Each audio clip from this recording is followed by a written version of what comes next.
Galingan mga tao, sugalan mga panhitabo, agkara sulok nga lugar, sulod hasama ni Leyte, upod ang dilihan. Kami ang manuruma, kami ang manuruma, pagmatao, pagmata, pamoy buhay kada lila.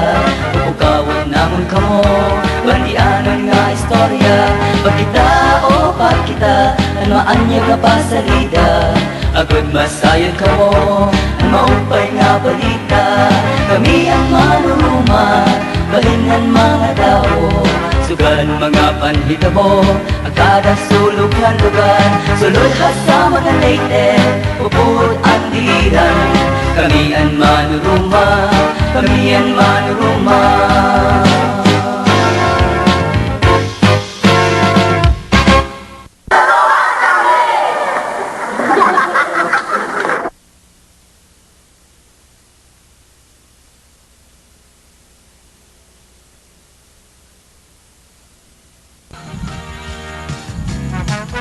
Himano Mateo Mosquito in 55 anyos ngan taga-sugod sa Leyte.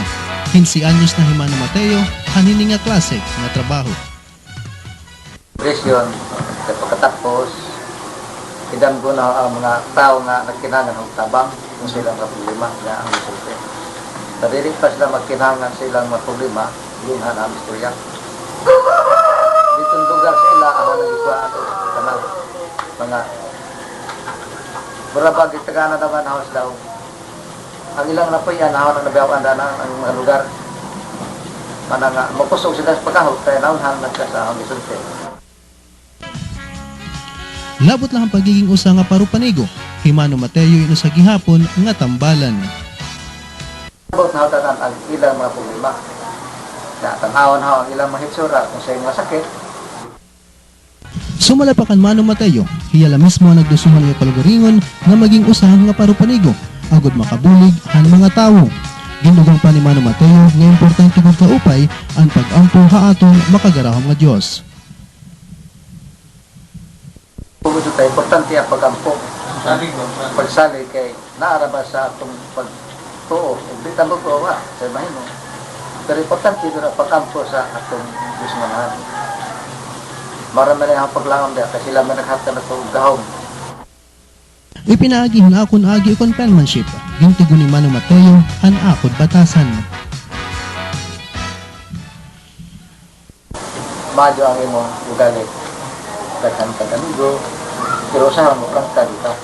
Galos ko mga ang ilaw. Okay na, dapat tayo problema. Okay na. Bye problema. Samtang gimbasa liwat ni Mano Mateo ang akong kabubuwason, ipinaagihan mga marka haakod palad. Madyo ang ganpan. Madyo na sila sa negosyo. Daghan kayo mo offer ni mong trabaho. Daghan mo offer. Kasi nung dapat list mo sakto, subay doon yun. Hindi basta-basta na magasto sa mong karta. Problema naman mo na magaling mong mauyap, ay mo rival. Kaya po ni mo. Ang karibal.